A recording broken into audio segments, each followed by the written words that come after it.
접시 하나 제대로 못 들어. 짝! 날카로운 소리가 주방 전체에 울려 퍼졌습니다.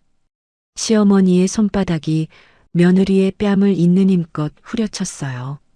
고개가 옆으로 휙 돌아갔고 하얀 뺨 위로 빨간 손자국이 선명하게 찍혔습니다.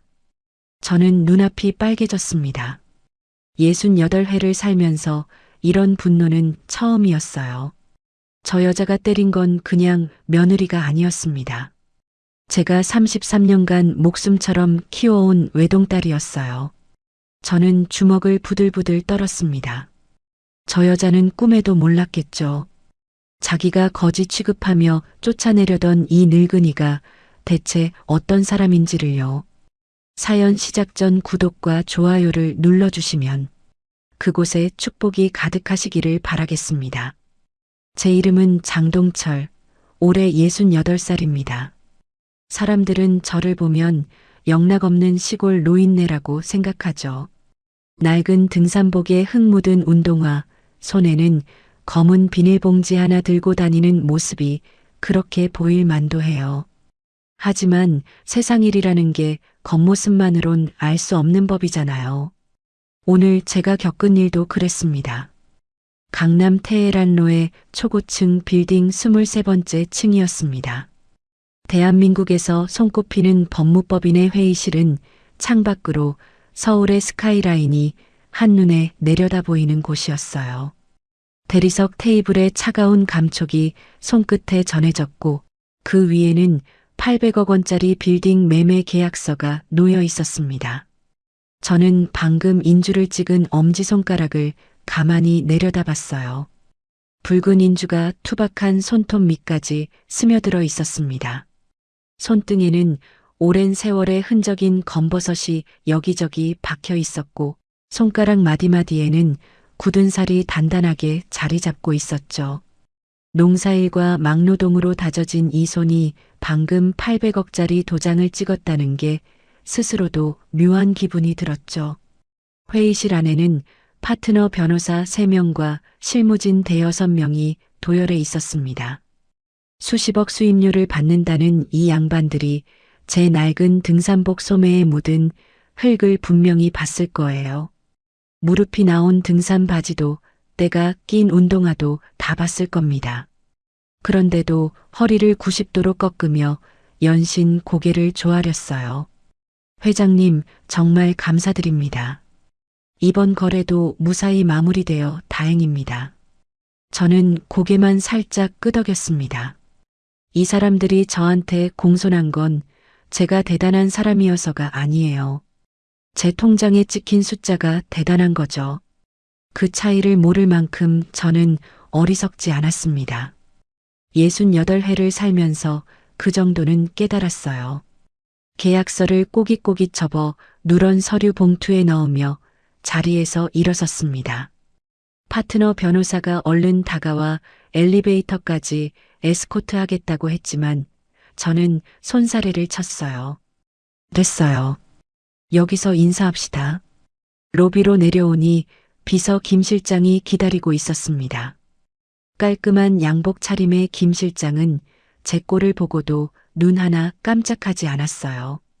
15년 넘게 저를 모셔온 사람이니 이제는 익숙한 거겠죠. 회장님, 점심 예약해둔 호텔 일식집으로 모실까요? 오마카세 코스로 준비해뒀습니다. 됐어. 뒷골목에 순대국밥집 있잖아. 거기 가자. 김 실장이 살짝 웃었습니다. 예상했다는 표정이었어요. 800억 원어치 계약을 마치고 제가 향한 곳은 7,000원짜리 순대국밥집이었습니다. 허름한 식당 안은 점심시간이라 회사원들로 북적였고 저는 구석자리에 앉아 뜨끈한 국밥 한 그릇을 받아들었어요. 기름기가 둥둥 뜬 뽀얀 국물에서 모락모락 김이 피어올랐습니다. 들깨가루를 듬뿍 풀고 새우젓으로 간을 맞추니 구수한 냄새가 코끝을 간지렸죠. 순대 한 점을 입에 넣으니 쫄깃한 식감이 혀끝에서 느껴졌어요. 사람들은 제가 왜 이러고 사느냐고 물어요. 800억짜리 빌딩을 사면서 왜 7,000원짜리 국밥을 먹느냐고요. 제 대답은 늘 같았습니다. 돈은 통장에 있어야 돈이지, 옷에 바르고 다니면 그건 껍데기라고요. 명품 정장 대신 이 낡은 등산복을 고집하는 것도 같은 이유였습니다. 비싼 옷을 입는다고 제가 달라지는 게 아니잖아요. 땀 배출 잘 되고 움직이기 편한 이 옷이 저한테는 제일 좋았어요. 젊은 시절 맨주먹으로 시작해서 이 자리까지 온 사람이 옷 따위에 목매면 되겠습니까? 그건 제 개똥 철학이었습니다. 국밥을 반쯤 비웠을 때 문득 딸 생각이 났습니다. 미소, 제 하나뿐인 딸이에요. 시집간 지 3년이 넘었는데 요즘 들어 부쩍 보고 싶었습니다. 밤에 잠이 안 올 때면 딸 어릴 적 사진을 꺼내보곤 했어요. 저는 숟가락을 내려놓고 휴대전화를 꺼냈습니다. 딸 이름을 누르자 신호가 갔고 4-4번 울린 뒤에야 연결이 됐어요. 아빠, 수화기 너머로 들리는 딸의 목소리에 저도 모르게 입가에 미소가 번졌습니다. 그런데 뭔가 이상했어요. 딸의 숨소리가 거칠었고 뒤쪽에서 그릇 달그락거리는 소리와 물 흐르는 소리가 들렸습니다. 마치 식당 주방 같은 소음이었죠. 미소야, 뭐해? 바쁜 거 아니야? 아, 아니야. 그냥 집안일 좀 하고 있었어. 별일 없지? 시어머니는 잘 계시고? 잠깐의 침묵이 흘렀습니다. 1초, 2초. 그 짧은 침묵이 왠지 마음에 걸렸어요. 딸이 뭔가를 삼키는 듯한 소리가 수화기 너머로 들렸습니다.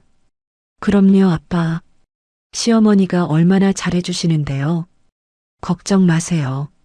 저 진짜 잘 지내요. 딸의 목소리에서 미세한 떨림이 느껴졌습니다. 아니, 느껴진 것 같았어요. 목소리가 평소보다 한 톤 높았고 말끝이 살짝 흔들렸죠. 그냥 제 기분 탓이었을까요? 저는 그렇게 믿고 싶었습니다. 그래, 잘 지내면 됐다. 아빠가 조만간 한번 갈게. 응, 아빠. 근데 너무 바쁘면 안 와도 돼. 나 진짜 괜찮으니까. 전화를 끊고 나서도 마음 한구석이 개운치 않았습니다. 딸이 시집간 뒤로 저는 일부러 연락을 뜸하게 했었어요. 사돈댁이 부자라고 들었으니 을에 잘 살겠거니 싶었고 가난한 친정이 자꾸 들락날락하면 딸 입장이 곤란해질까봐 눈치를 본 것도 있었습니다. 3년이에요. 3년 동안 저는 그렇게 스스로를 합리화하며 딸과 거리를 뒀습니다. 명절에 짧게 얼굴 보는 것 말고는 제대로 찾아간 적도 없었죠. 지금 생각하면 비겁한 변명이었어요. 문득 3년 전 결혼식 날이 떠올랐습니다. 식장 한쪽에서 사돈 배영자가 혼수 목록을 훑어보더니 대놓고 혀를 차던 그 얼굴이요. 입꼬리를 비틀며 눈을 흘기던 그 표정이 아직도 눈에 선했습니다. 그리고 던진 그 한마디가 귓가에 맴돌았어요. 에고, 혼수가 좀 약소하네요. 뭐, 형편이 그러시니 어쩌겠어요. 그때 저는 이 악물고 참았습니다. 딸이 부끄러워할까봐, 괜히 돈 자랑하는 천박한 아비가 될까봐요. 하지만 가끔 생각해요. 그때 제가 자존심 세우지 말고 재력을 밝혔더라면 내 딸이 그 집에서 다른 대우를 받았을까 하고요. 뒤늦은 후회였습니다. 순대국밥값을 치르고 식당을 나왔습니다.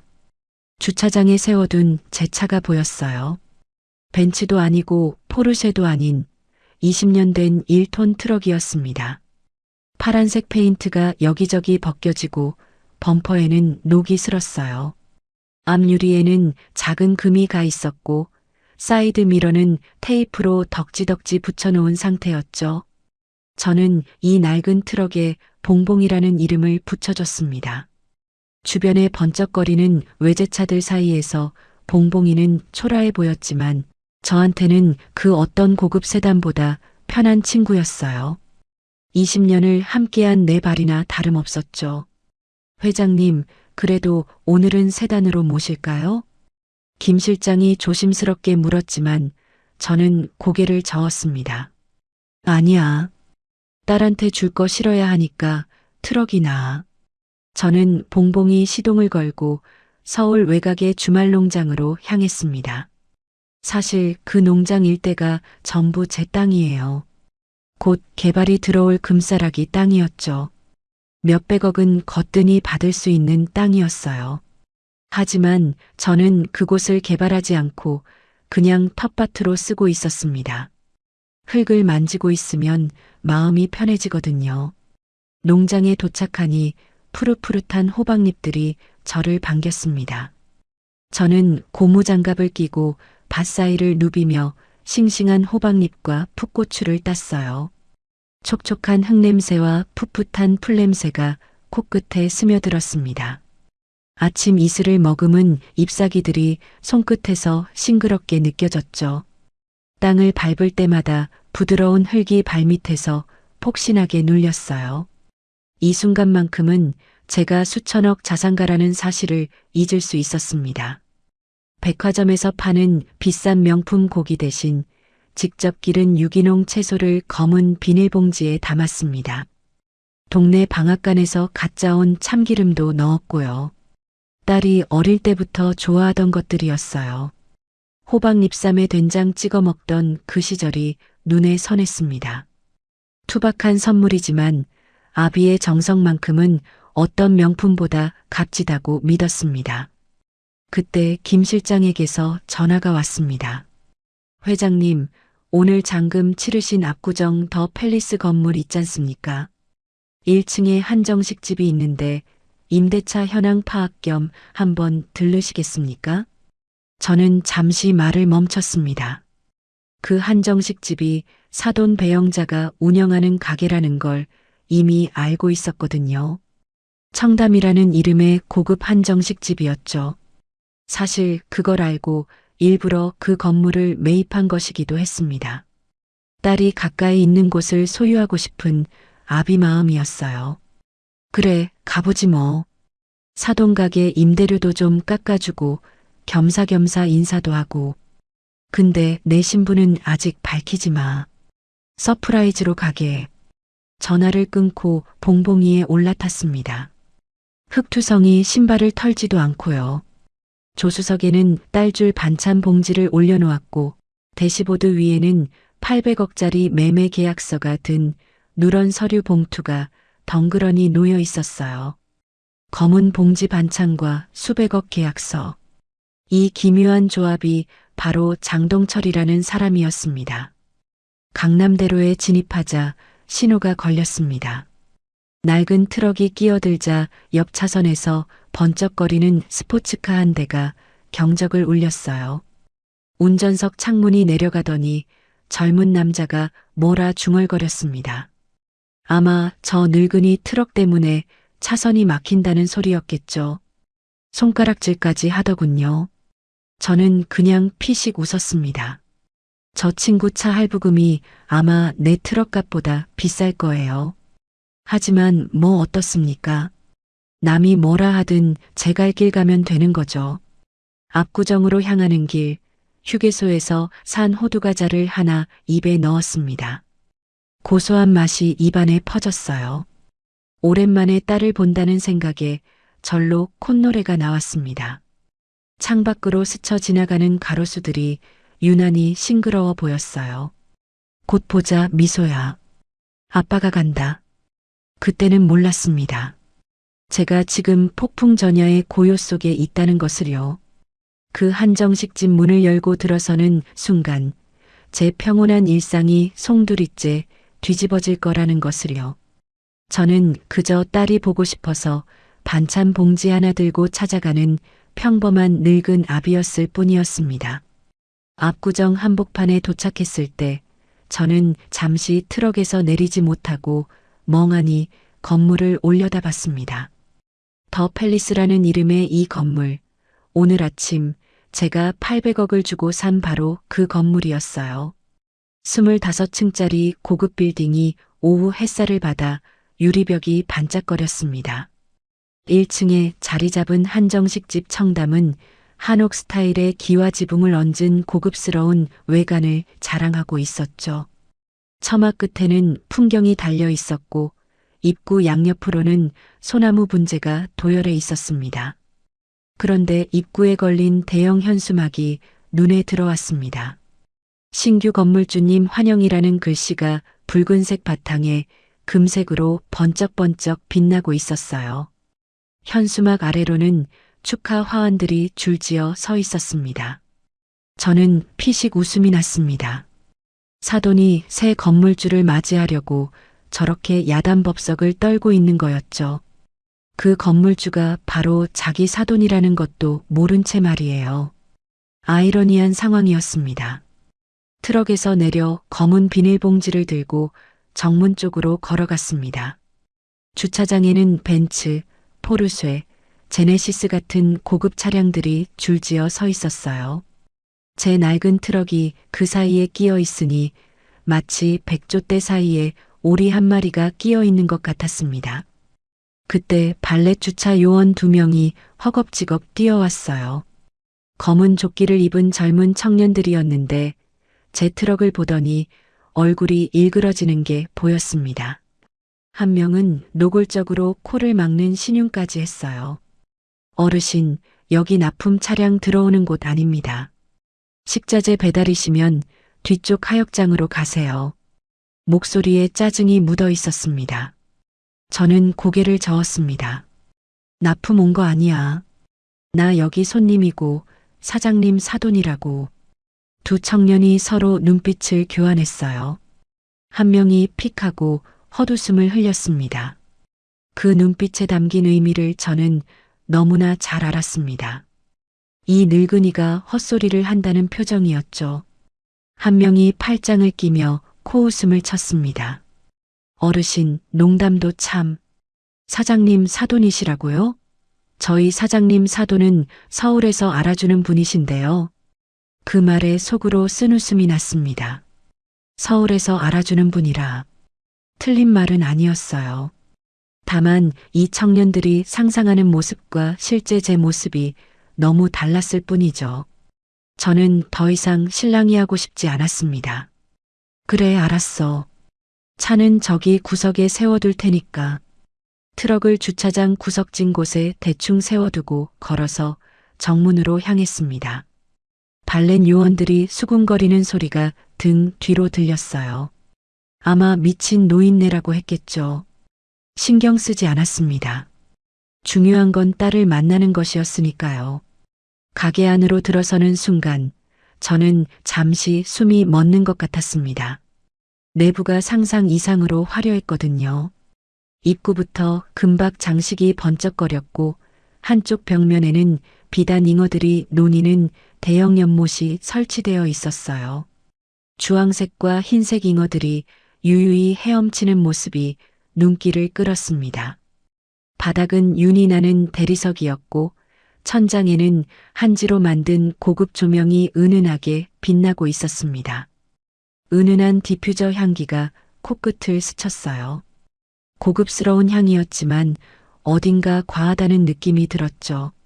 하지만 그 화려함이 제 눈에는 허영심의 집약처럼 보였어요.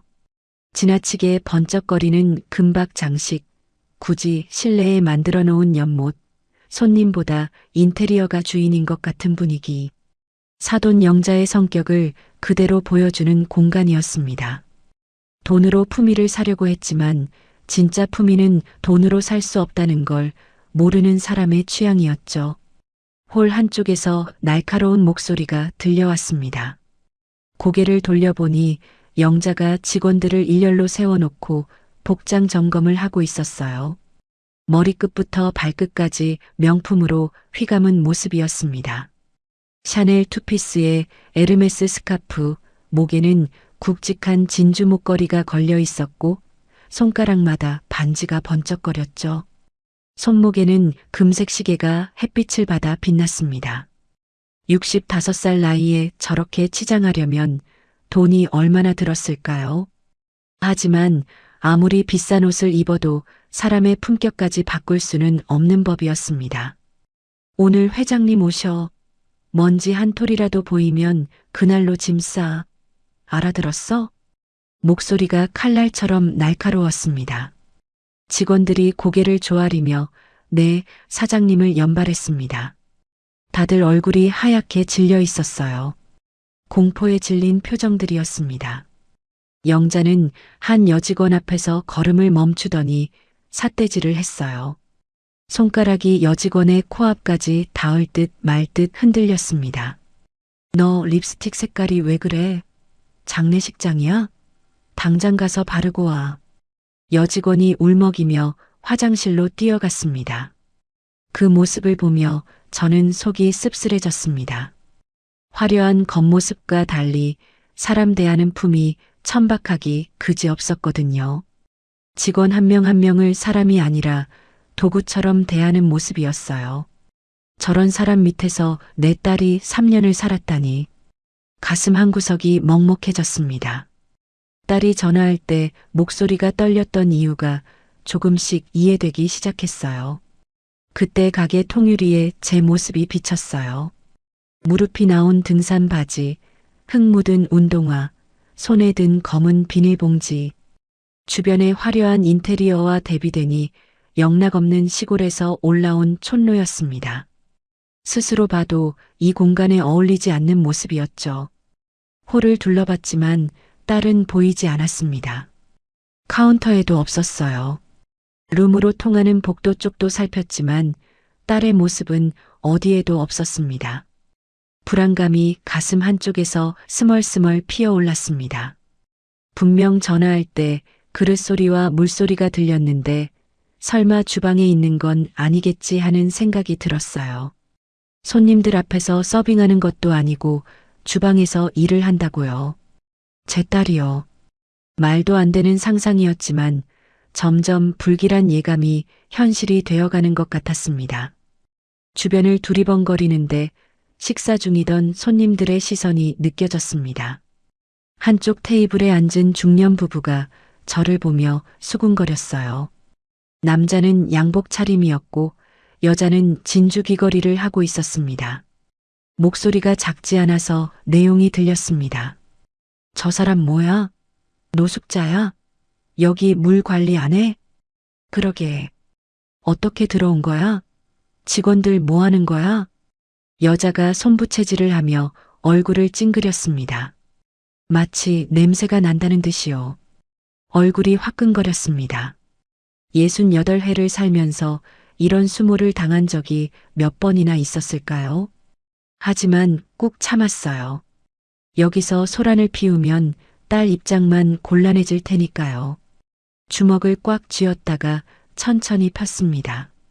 카운터 쪽으로 시선을 돌렸을 때 익숙한 뒷모습이 보였습니다. 사위 성훈이었어요. 36살 먹은 장정이 카운터 의자에 기대앉아 휴대전화로 뭔가를 열심히 하고 있었습니다. 화면을 힐끗 보니 게임이었어요. 손가락이 화면 위를 바쁘게 움직이고 있었고 입에서는 낄낄거리는 웃음이 새어나왔습니다. 장인이 들어오는 것도 모르고 게임에 열중한 채 낄낄거리는 모습이 한심하기 짝이 없었습니다. 저 녀석이 내 딸의 남편이라니 씁쓸한 마음이 들었어요. 저는 사위에게 다가가려고 발걸음을 옮겼습니다. 딸이 어디 있는지 물어보려고요. 그때 앞을 가로막는 사람이 있었어요. 매니저로 보이는 중년 여성이었습니다. 단정한 정장 차림에 명찰을 달고 있었죠. 위아래로 저를 훑어보더니 인상을 찌푸렸어요. 입꼬리가 실룩거리는 게 불쾌함을 참고 있다는 게 느껴졌습니다. 어르신, 여기 어떻게 들어오셨어요? 예약 없으시면 안 됩니다. 아, 나 여기 사장님 사돈이야. 딸 보러 왔어. 매니저의 눈썹이 꿈틀했습니다. 믿지 않는 표정이 역력했어요. 사돈이시라고요? 잠시만요. 매니저가 돌아서서 영자 쪽으로 걸어갔습니다. 뭔가 귓속말을 했고 영자의 고개가 제 쪽으로 돌아왔어요. 그 순간 영자의 표정이 변하는 게 보였습니다. 처음에는 의아함, 그 다음에는 경악, 그리고 마지막에는 노골적인 혐오였죠. 영자가 성큼성큼 걸어왔습니다. 하이힐 소리가 대리석 바닥에 딱딱 울렸어요. 그 발걸음에서 불쾌함이 그대로 느껴졌습니다. 발을 내디딜 때마다 살기가 번쩍거리는 것 같았어요. 코앞까지 다가오더니 손으로 코를 막는 신용을 했습니다. 노골적인 제스처였죠. 얼굴에는 역겨움이 가득했고 눈은 마치 벌레를 보는 것 같았습니다. 아니, 이게 무슨 냄새야? 목소리가 홀 전체에 울릴 만큼 컸습니다. 주변 손님들이 일제히 고개를 돌렸어요. 저는 등줄기에서 식은땀이 흘러내리는 것을 느꼈습니다. 영자는 저를 위아래로 훑어보며 혀를 찼습니다. 등산복에 흙 얼룩, 낡은 운동화, 검은 비닐봉지. 그 시선에 경멸이 담겨 있었어요. 사돈, 여기가 어디라고 이 꼴로 찾아온 거예요? 밭에서 일하다 바로 온 거예요? 반가움은 일도 없는 목소리였습니다. 마치 길에서 벌레를 발견한 사람 같은 표정이었어요. 3년 만에 마주한 사돈의 첫마디가 이것이었습니다. 입술이 파르르 떨렸지만 꾹 눌러 참았어요. 저는 할 말을 잃었습니다. 손에 들린 검은 비닐봉지가 갑자기 무겁게 느껴졌어요. 딸 주려고 새벽같이 밭에 나가 직접 따온 호박잎과 참기름이 든 이 봉지가 이 순간만큼은 초라하게 느껴졌습니다. 아침에 봉지에 넣을 때만 해도 딸이 좋아할 거라고 생각했는데 지금 이 상황에서는 그저 누추해 보일 뿐이었죠. 하지만 더 마음이 아픈 건 따로 있었어요. 저 뒤 어딘가에 있을 제 딸이 이런 사람 밑에서 어떤 대우를 받으며 살았을지 그 생각에 가슴이 서늘하게 식어갔습니다. 전화할 때 들렸던 그릇소리와 물소리가 다시 떠올랐어요. 설마 하는 불안감이 점점 확신으로 바뀌어가고 있었습니다. 내 딸 미소는 대체 어디에 있는 걸까요? 영자가 제 몰골을 위아래로 훑어봤습니다. 그 시선이 마치 더러운 것을 보는 듯 했어요. 등산복의 흙 얼룩에서 시작해 무릎이 나온 바지, 그리고 낡은 운동화까지 천천히 내려가더니 손에 들린 검은 비닐봉지에서 멈췄습니다. 눈썹이 잔뜩 찌푸려졌어요. 코를 막는 신용을 하며 한 발짝 물러섰습니다.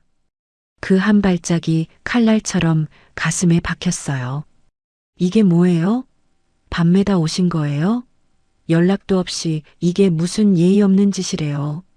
목소리가 날카롭게 홀 전체에 울렸습니다. 마치 일부러 다른 사람들에게 들으라는 듯이 크게 말하는 것 같았어요. 주변 손님들이 일제히 고개를 돌렸습니다. 저는 얼굴이 화끈거렸지만 꾹 참고 비닐봉지를 내밀었습니다. 미소 주려고 가져왔어요. 호박잎이랑 참기름인데 직접 농사 지은 거라. 말이 채 끝나기도 전에 영자가 손을 내저었습니다. 마치 파리를 쫓는 것 같은 동작이었어요. 그러더니 제가 내민 봉지를 손가락 2개로 집어들었습니다. 엄지와 검지로 봉지 끝을 잡는 모습이 마치 오물을 만지는 것 같았죠. 어머, 축축해. 흙이 떨어지잖아요. 더러워라. 그리고는 봉지를 바닥에 툭 던졌습니다. 아무렇지 않게 정말 쓰레기 버리듯이요. 제가 새벽 5시에 일어나 밭에 나가 정성껏 딴 호박잎이 대리석 바닥 위에 나뒹굴었어요. 이슬 맺힌 싱싱한 잎사귀들이었는데 지금은 그냥 바닥에 흩어진 쓰레기처럼 보였습니다. 봉지가 열리면서 푸른 잎사귀 몇 장이 밖으로 튀어나왔어요. 참기름 병이 대굴대굴 굴러가서 테이블 다리에 부딪혀 멈췄습니다. 가슴이 철렁 내려앉았습니다. 딸 주려고 정성껏 준비한 것들이 저렇게 바닥에 내팽개쳐지다니 눈시울이 뜨거워지는 것을 느꼈어요. 하지만 여기서 눈물을 보일 수는 없었습니다.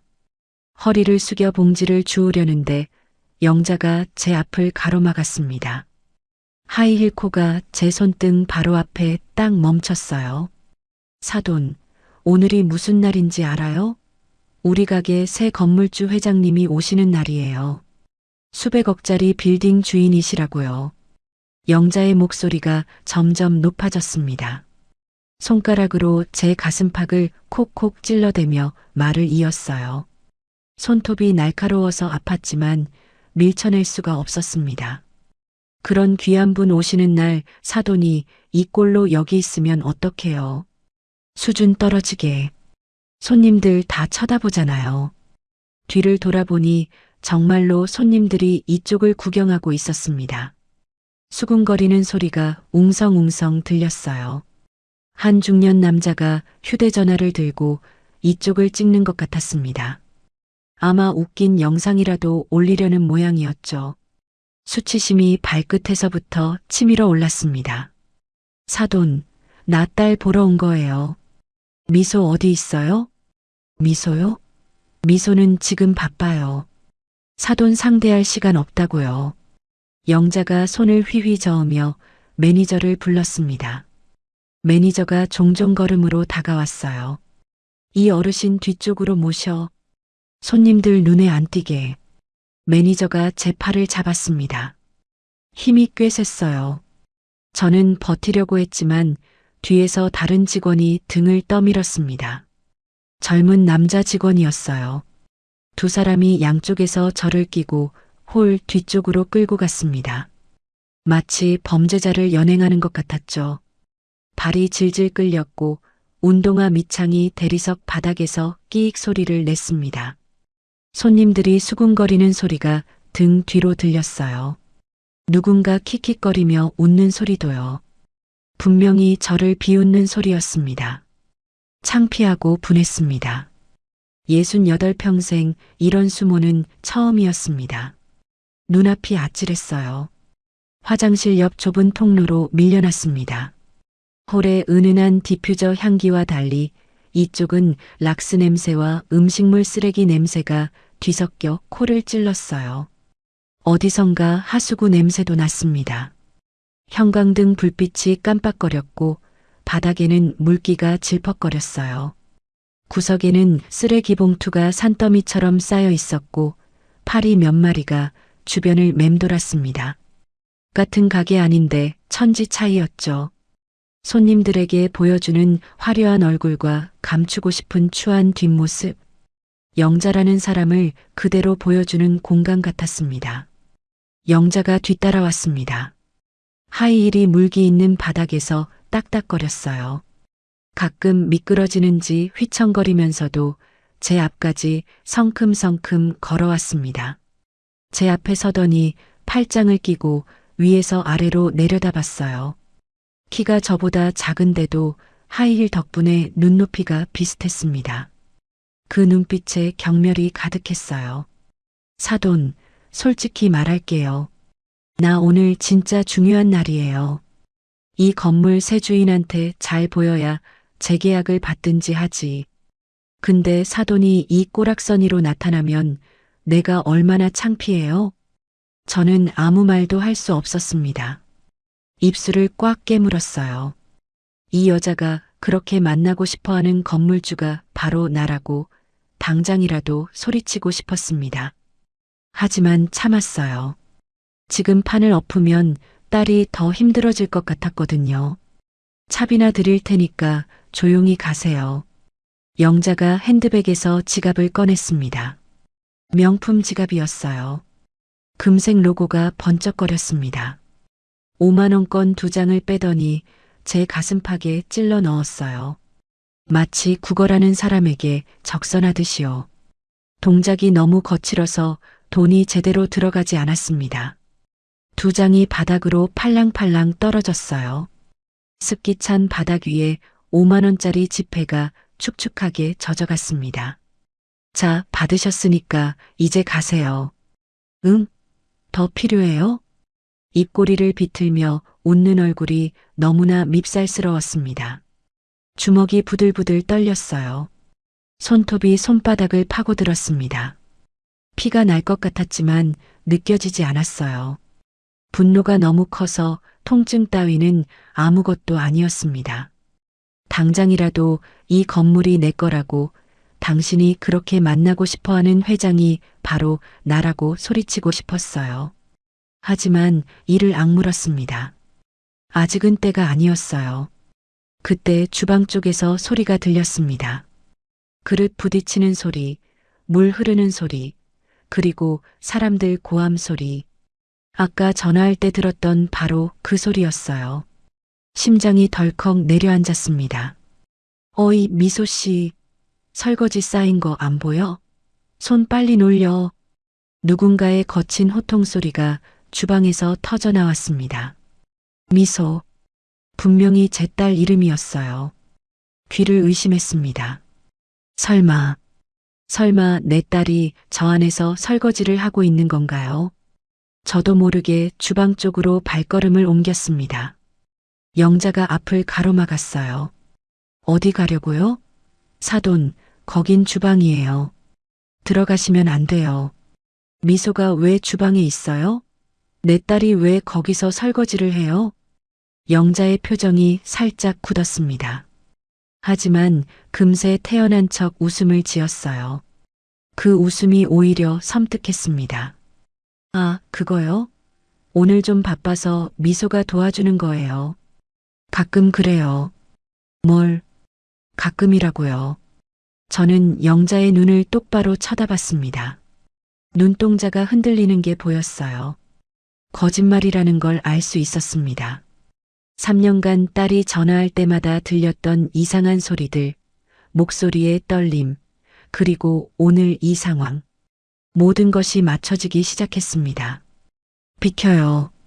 낮고 단단한 목소리가 제 입에서 나왔습니다. 스스로도 놀랄 만큼 차가운 목소리였어요. 영자가 움찔했지만 여전히 길을 막았습니다. 사돈, 진짜 왜 이래요? 들어가 봤자 뭐가 달라지는데요? 그냥 가세요. 저는 영자의 어깨를 밀치고 주방 문을 열었습니다. 스테인리스 문짝이 쿵 하고 벽에 부딪혔어요. 증기와 기름 냄새가 확 끼쳐왔습니다. 훅 하고 밀려드는 열기에 얼굴이 화끈거렸어요. 시끄러운 환풍기 소리와 프라이팬 지글거리는 소리가 귀를 때렸습니다. 가스 불 위에서 냄비가 부글부글 끓고 있었고 연기가 천장으로 피어올랐죠. 요리사들이 분주하게 움직이고 있었습니다. 흰 조리복을 입은 사람들이 이리저리 뛰어다녔어요. 한쪽에서는 보조 직원들이 채소를 다듬고 있었고 반대쪽에서는 누군가 고기를 굽고 있었습니다. 아무도 제가 들어온 것을 신경 쓰지 않았어요. 너무 바빴거든요. 그리고 주방 가장 안쪽 하수구 바로 앞에 쭈그리고 앉아 있는 뒷모습이 보였습니다. 싱크대 아래 어둡고 습한 구석이었어요.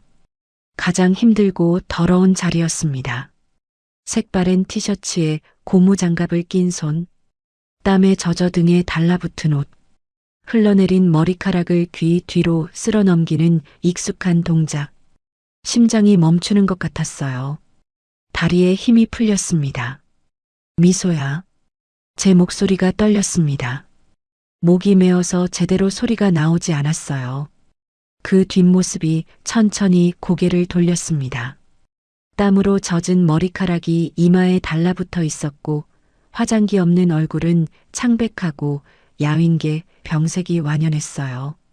눈 밑에는 다크서클이 짙게 내려앉아 있었습니다. 3년 전 결혼식 때 환하게 웃던 그 얼굴이 아니었어요. 마치 다른 사람 같았습니다. 딸이 저를 보고 눈을 크게 떴습니다. 고무장갑 낀 손이 허공에서 멈췄어요. 입술이 파르르 떨렸습니다. 눈에 금세 눈물이 그렁그렁 맺혔어요. 아, 아빠? 왜 여기?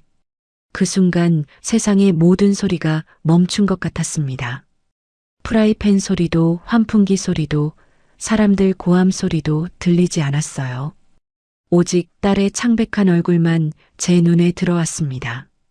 3년 동안 전화할 때마다 잘 지낸다고, 시어머니가 잘해주신다고 거짓말을 했던 딸. 아비인 제가 눈치를 못 챈 게 아니라 눈치를 채고 싶지 않았던 거였어요. 가슴 속에서 무언가가 와르르 무너져 내리는 소리가 들렸습니다. 내 딸이, 내 하나뿐인 귀한 딸이 시어머니 가게 주방 바닥에서 설거지를 하고 있었습니다. 하수구 옆에 쭈그리고 앉아서요. 식모도 이런 식모가 없었습니다. 3년간 내 딸이 이렇게 살았던 겁니다. 저는 주방 안으로 뛰어들어갔습니다. 뜨거운 증기와 기름 냄새를 뚫고 요리사들 사이를 비집었어요. 누군가 어이 위험해요 하고 소리쳤지만 들리지 않았습니다. 오직 딸에게로 달려가는 것만이 중요했어요. 가까이서 본 미소의 모습은 더 처참했습니다. 고급 한복을 입은 시누이나 시어머니와 달리 딸은 색바랜 티셔츠에 낡은 고무장갑을 끼고 있었어요. 옷에는 기름때가 얼룩져 있었고 머리카락은 땀에 젖어 이마에 달라붙어 있었습니다.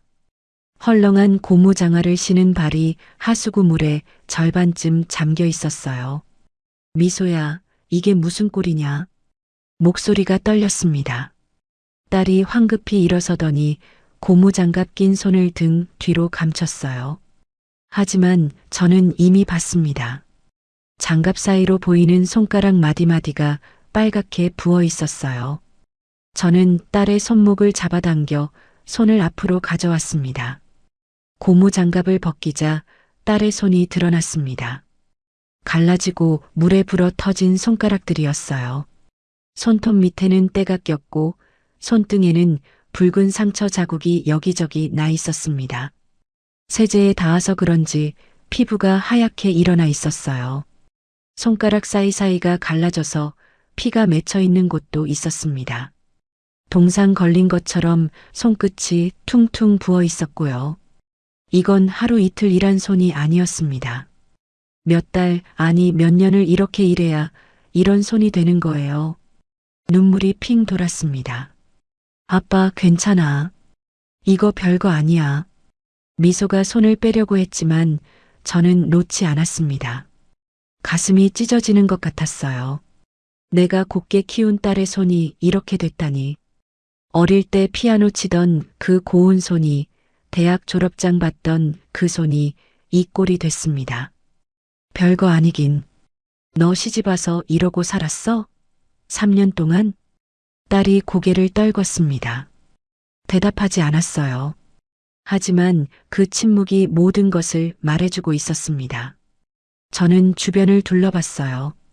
싱크대에는 설거지거리가 산더미처럼 쌓여 있었고 기름때 묻은 냄비와 프라이팬이 탑처럼 쌓여 있었습니다. 바닥에는 음식물 찌꺼기가 널려 있었어요. 하수구에서는 역한 냄새가 올라왔고 파리 몇 마리가 주변을 맴돌았습니다. 내 딸이 3년간 이런 곳에서 일했다는 게 믿기지 않았습니다. 아빠, 여기서 이러면 안 돼. 제발 가줘. 응? 미소가 저를 밀어냈습니다. 눈에 눈물이 그렁그렁했지만 애써 웃으려고 했어요. 입꼬리를 억지로 올리는 게 보였습니다. 그 억지 미소가 더 가슴을 후벼 팠어요. 오늘만 좀 바빠서 도와주는 거야. 평소엔 아니래. 진짜야, 아빠. 뻔한 거짓말이었습니다. 저 손이 증거였어요. 저런 손은 하루아침에 만들어지지 않습니다. 저는 딸의 어깨를 잡고 눈을 똑바로 쳐다봤어요. 미소야, 아빠한테 거짓말하지 마. 왜 이렇게 된 거야? 응? 아빠한테 말해봐. 딸의 눈에서 눈물이 뚝뚝 떨어졌습니다. 더 이상 참을 수 없었던 모양이에요. 어깨가 들썩거렸고 입술을 꽉 깨물었지만 소용없었습니다. 코가 빨개지고 눈두덩이 부어올랐어요. 3년간 참아왔던 서름이 터져 나오는 것 같았습니다. 제 가슴도 함께 찢어지는 것 같았어요. 성훈 씨가 사업한다고 빚을 졌어. 3억이야, 아빠. 3억이라는 말에 귀를 의심했습니다. 36 먹은 놈이 뭘 안다고 3억이나 빚을 졌단 말입니까? 미소가 흐느끼며 말을 이었어요. 어깨가 들썩거렸고 목소리가 끊어졌습니다. 시어머니가 그 빚 갚아주는 조건으로 나한테 여기서 일하라고 했어. 월급도 없이. 그게 2년째야. 아침 8시부터 밤 10시까지 쉬는 날도 없이. 2년이라고요. 저는 눈앞이 캄캄해졌습니다. 다리에 힘이 풀려서 싱크대를 잡아야 했어요. 내 딸이 2년 동안 무보수로 시어머니 가게에서 일했다니. 그것도 주방에서 설거지를 하면서요. 하루에 14시간씩 쉬는 날도 없이. 이건 며느리가 아니라 노예였습니다. 아니, 노예도 이보다는 나았을 거예요. 그놈의 자식이 빚을 지고 왜 내가 일을 해? 시어머니가 그래야 성훈 씨 사업 자금 대준다고 했어. 나 여기서 쫓겨나면 안 돼, 아빠. 그러면 성훈 씨 사업 못해. 저는 이가 갈렸습니다. 사위 그놈이 빚을 지고 시어머니는 그걸 빌미로 내 딸을 부려먹고 정작 그놈은 밖에서 게임이나 하고 있었습니다. 분노가 치밀어 올랐어요. 성훈이 그놈은 뭐 하는데? 마누라가 이렇게 일하는데 왜 가만히 있어? 미소가 고개를 저었습니다. 체념한 표정이었어요. 그 사람은 원래 그래. 어머니 앞에서는 아무 말도 못해. 그때 주방 문이 벌컥 열렸습니다. 영자가 들어왔어요. 하이힐을 신은 채로 주방 바닥을 아무렇지 않게 밟으며 들어왔습니다. 저와 미소가 붙어 있는 것을 보더니 얼굴이 일그러졌어요. 눈이 찢어질 듯이 치켜 올라갔고 입술이 실룩거렸습니다. 아니, 아직도 여기서 뭐 하는 거예요? 미소, 너는 일 안 해? 설거지 쌓인 거 안 보여? 영자가 미소에게 소리를 질렀습니다. 제가 보는 앞에서요. 목소리가 주방 전체에 쩌렁쩌렁 울렸어요. 요리사들이 힐끔힐끔 이쪽을 쳐다봤습니다. 딸이 움찔하며 고개를 숙였어요. 마치 야단 맞는 어린아이처럼요. 저는 믿을 수가 없었습니다. 친정아버지가 보는 앞에서 며느리에게 저렇게 소리를 지르다니. 체면이고 뭐고 없는 사람이었어요. 사돈, 뭐 하는 거예요? 내 딸한테 왜 소리를 질러요? 소리요? 내가 언제 소리를 질렀어요? 일하라고 한 것뿐이지. 영자가 능청스럽게 대답했습니다. 그러더니 미소에게 다가가서 귓속말을 했어요. 하지만 저한테 들으라는 듯이 꽤 큰 목소리였습니다. 야, 내 애비 좀 데리고 나가. 손님들 다 쳐다봐. 내가 얼마나 창피한지 알아? 미소의 얼굴이 새빨개졌습니다. 수치심과 분노가 뒤섞인 표정이었어요. 하지만 딸은 아무 말도 하지 못했습니다. 시어머니 앞에서 완전히 기가 죽어 있었어요. 어머니, 아버지가 잠깐 오신 건데요. 잠깐? 잠깐이면 됐잖아.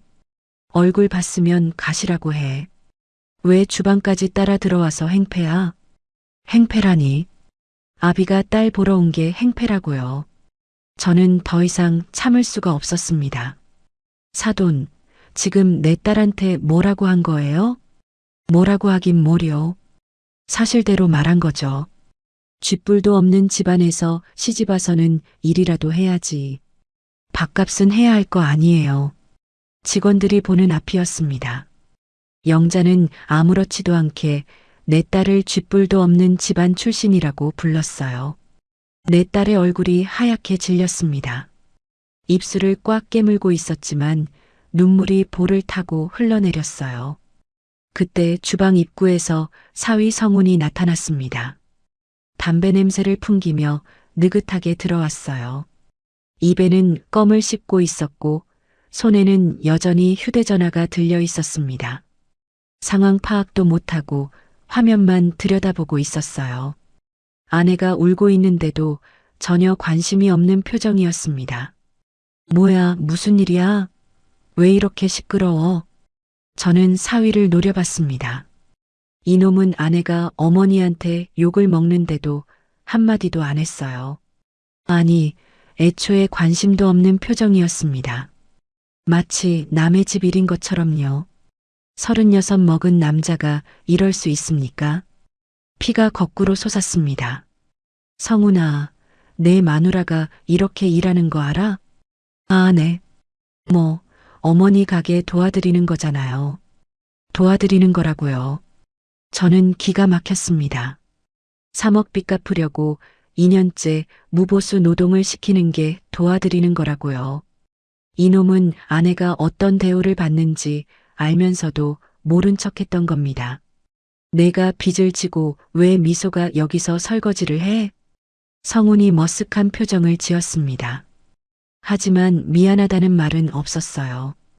그게 뭐 어머니가 그렇게 하라고 하셔서 어머니가 하라고 하면 다 해? 내 마누라야, 이 녀석아. 저는 목소리를 높였습니다. 하지만 영자가 끼어들었어요. 아이고 사돈. 우리 집안일인데 왜 이래요? 미소가 알아서 하는 건데요. 싫으면 안 하면 되지. 싫으면 안 하면 된다고요. 빚을 빌미로 잡아놓고 무슨 소리입니까? 저는 주먹을 부들부들 떨었습니다. 당장이라도 이 여자의 뺨을 후려치고 싶었어요. 하지만 참았습니다. 딸의 손을 꽉 잡았어요. 미소야, 아빠랑 나가자. 아빠. 딸이 망설였습니다. 시어머니 눈치를 보고 있었어요. 저는 가슴이 미어졌습니다. 내 딸이 언제부터 이렇게 기가 죽은 아이가 됐을까요? 결혼 전에는 그렇게 당당하고 밝았는데. 미소야, 여기 있을 필요 없어. 아빠가 다 해결해 줄게. 그때 바닥에 굴러다니던 검은 비닐봉지가 눈에 들어왔습니다. 아까 영자가 던진 제 반찬 봉지였어요. 누군가 발로 차였는지 주방 구석까지 굴러와 있었습니다. 미소가 그 봉지를 보더니 허리를 숙여 주었어요. 흙을 털고 안에 든 것들을 확인했습니다. 아빠, 이거 호박잎이야? 직접 따온 거야? 내가 좋아하잖아. 미소의 눈에서 다시 눈물이 흘렀습니다. 이번에는 다른 종류의 눈물이었어요. 봉지를 가슴에 꼭 안으며 딸이 말했습니다. 고마워, 아빠. 근데 진짜 괜찮아. 나 조금만 더 버티면 돼. 조금만 더 버틴다고요. 저는 가슴이 무너졌습니다. 내 딸이 이런 곳에서 버티고 있었습니다. 3년 동안 혼자서요. 전화할 때마다 잘 지낸다고 거짓말하면서 이 모든 것을 혼자 삼키고 있었던 겁니다. 아비인 저한테 짐이 될까 봐요. 저는 주먹을 꽉 쥐었습니다. 손톱이 손바닥에 파고들었어요. 더 이상 가만히 있을 수 없었습니다. 내 딸을 이 지옥에서 반드시 끌어내야 했어요. 무슨 수를 써서라도요. 이대로 두고 볼 수는 없었습니다. 반드시요. 꼭이요. 기필코요. 저는 딸의 손을 잡은 채 주방을 나서려고 했습니다. 더 이상 이곳에 딸을 두고 싶지 않았어요. 당장 데리고 나가서 병원부터 가야겠다고 생각했습니다. 딸의 손은 차가웠고 손가락 마디가 부들부들 떨리고 있었어요. 세제 냄새가 배어있는 그 손을 꼭 쥐었습니다. 그때 영자가 앞을 가로막았습니다. 양팔을 벌리고 주방 문 앞에 딱 버티고 섰어요. 눈이 도끼로 번들거렸습니다. 입꼬리가 실룩거렸고 광대뼈가 불룩 튀어나와 보였어요. 어디 가려고요? 미소는 오늘 일 끝날 때까지 못 나가요. 뭐라고요? 지금 내 딸 이 꼴로 만들어 놓고 무슨 소리예요? 꼴이요? 내가 뭘 어쨌는데요? 미소가 알아서 일하는 건데. 억울하면 빚을 갚고 나가든지. 영자가 능글맞게 웃었습니다. 저는 피가 거꾸로 솟았어요. 이 여자는 자기가 뭘 잘못했는지 전혀 모르고 있었습니다. 아니, 알면서도 뻔뻔하게 구는 거였죠. 빚은 성훈이가 진 거잖아요. 왜 미소가 갚아요? 우리 성훈이 마누라니까 당연히 같이 갚아야죠. 부부는 일심동체잖아요. 안 그래요? 말도 안 되는 논리였습니다. 저는 어이가 없어서 헛웃음이 나왔어요. 이런 사람이랑은 말이 안 통한다는 걸 깨달았습니다. 미소야, 가자. 저는 딸의 손을 잡아당겼습니다. 하지만 미소가 움직이지 않았어요. 고개를 푹 숙인 채 바닥만 보고 있었습니다. 아빠, 나 못 가. 여기서 나가면 진짜 끝이야. 뭐가 끝이야? 아빠가 다 해결해 줄게. 아빠가 어떻게 해? 3억이야, 3억. 딸의 목소리가 떨렸습니다. 3억이라는 금액에 완전히 기가 죽어 있었어요. 저는 가슴이 답답했습니다. 3억이 뭐라고? 내 통장에는 그 100배가 넘는 돈이 있는데. 하지만 그 말을 할 수가 없었어요. 지금 여기서 제 정체를 밝히면 상황이 더 복잡해질 것 같았거든요. 그때 홀 쪽에서 소란이 들렸습니다. 매니저가 허둥지둥 뛰어들어왔어요. 얼굴이 상기되어 있었습니다. 사장님, 회장님 비서실에서 연락 왔어요. 거의 다 오셨대요. 영자의 표정이 순식간에 바뀌었습니다. 저한테 보이던 그 도끼 서린 얼굴이 사라지고 들뜬 표정이 떠올랐어요. 눈이 반짝거렸습니다. 진짜? 얼마나 남았대? 15분이요. 어머, 큰일이네. 다들 준비해. 영자가 부산하게 움직이기 시작했습니다. 아까까지 저한테 악다구니를 쓰던 사람이 맞나 싶을 정도로 태도가 달라졌어요. 거울을 보며 머리를 만지고 립스틱을 고쳐 바르고 옷매무새를 다듬었습니다. 진주 목걸이 위치도 조절하고 반지가 잘 보이게 손을 펴보기도 했어요. 180도 달라진 모습이었죠. 돈 앞에서 이렇게 천박해질 수 있는 인간이라니. 저는 그 모습을 보며 속이 뒤틀렸습니다. 저 여자가 저렇게 만나고 싶어하는 회장이 바로 나인데 내 앞에서는 개처럼 굴면서 돈 있는 사람 앞에서는 꼬리를 치다니. 인간이 이렇게까지 이중적일 수 있습니까? 역겨웠습니다. 미소, 너 뭐해? 얼른 그릇 준비해. 영자가 딸에게 소리쳤습니다. 회장을 맞이할 준비로 정신이 없으면서도 딸 부려먹는 건 잊지 않았어요. 회장님, 접대용 도자기 있잖아. 그거 꺼내. 빨리. 미소가 후다닥 창고 쪽으로 뛰어갔습니다. 저는 딸의 뒷모습을 바라보며 주먹을 꽉 쥐었어요. 시어머니가 호통을 치면 벌벌 떨며 복종하는 딸의 모습이 너무 안쓰러웠습니다. 잠시 후 미소가 커다란 나무 상자를 들고 나왔습니다. 상자 안에는 고급 도자기 그릇들이 들어 있었어요. 청아백자였습니다. 하나에 수십만 원은 할 것 같은 도자기들이었어요. 조선시대 도자기를 재현한 고급품이라고 했습니다. 조심해. 그거 깨지면 내 몸값으로도 못 갚아. 영자가 날카롭게 경고했습니다. 미소가 조심조심 상자를 옮기는데 손이 떨리는 게 보였어요. 아까 본 그 거칠고 상처난 손으로 무거운 상자를 드는 게 위태로워 보였습니다. 손목이 시큰거리는지 얼굴을 찡그렸어요. 저는 딸을 도와주려고 다가갔습니다. 그런데 영자가 제 앞을 막아섰어요. 사돈, 어디 만져요? 손에 흙 묻었잖아요. 비켜요. 그러면서 제 가슴을 손으로 밀쳤습니다. 갑작스러운 힘에 저는 뒤로 휘청거렸어요. 균형을 잡으려고 팔을 휘저었는데 그 순간 옆에 있던 미소와 부딪힐 뻔했습니다. 미소가 비명을 질렀습니다. 중심을 잃은 딸이 상자를 놓치지 않으려고 안간힘을 썼어요.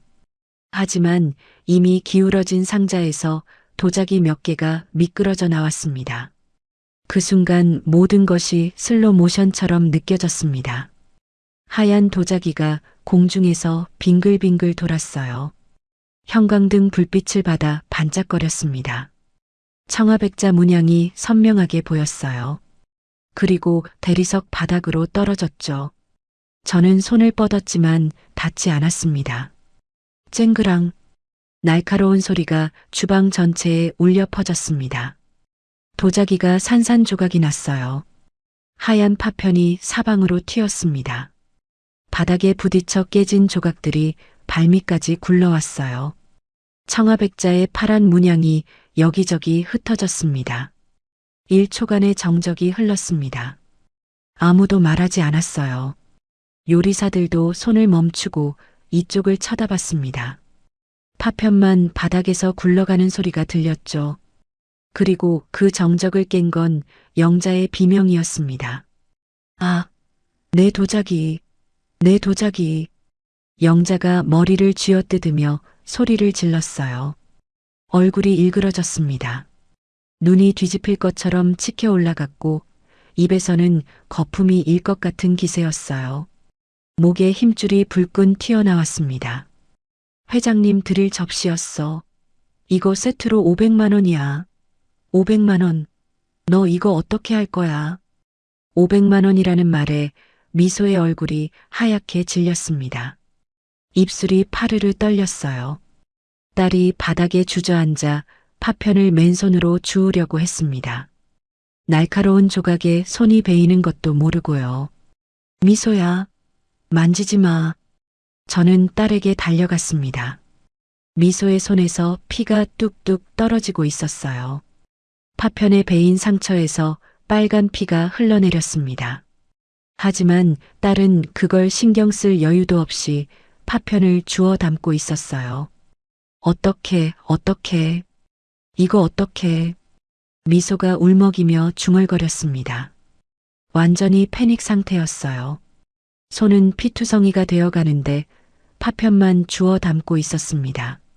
저는 딸의 손목을 잡아 일으켜 세웠습니다. 그런데 그때 영자가 달려들었어요. 이성을 잃은 표정이었습니다. 눈이 풀려 있었고 입술이 파르르 떨렸어요. 인연이 미쳤어. 진짜 미쳤어. 영자가 미소의 머리채를 잡으려고 손을 뻗었습니다. 저는 반사적으로 딸을 감싸 안았어요. 영자의 손이 제 팔에 부딪혔습니다. 비켜요. 전현 때문에 다 망했어. 진정하세요, 사돈. 진정? 회장님, 올 접시가 깨졌는데 진정이 돼요? 재수 없는 것들이 꼬여서 다 망쳐놨어. 영자가 저를 밀쳐내고 미소에게 달려들었습니다.